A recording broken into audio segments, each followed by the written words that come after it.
Crowd of protesters confronted Elizabeth Eckford with threats and jeers. Counts was ready.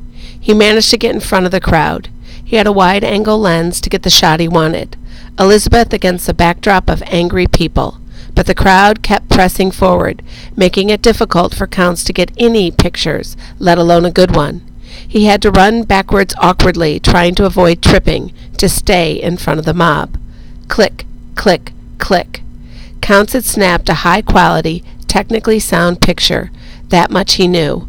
But Counts had no idea that a single photograph would become a magnifying glass for race relations in the United States. For him, it was community journalism, even though it was a national story, said Jim Kelly, an Indiana University professor who knew Counts. He wasn't there as a stranger.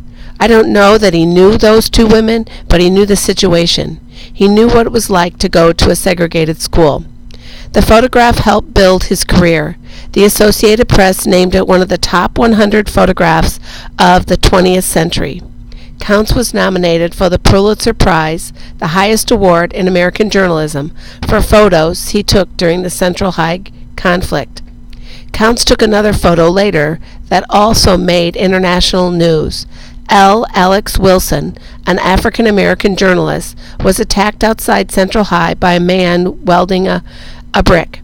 Counts snapped a photo, and the image of Wilson's beating is among those that prompted national leaders to take action.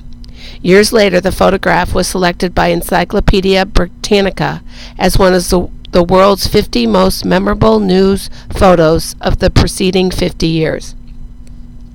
Counts took a different path with his photography after the conflict at Central High.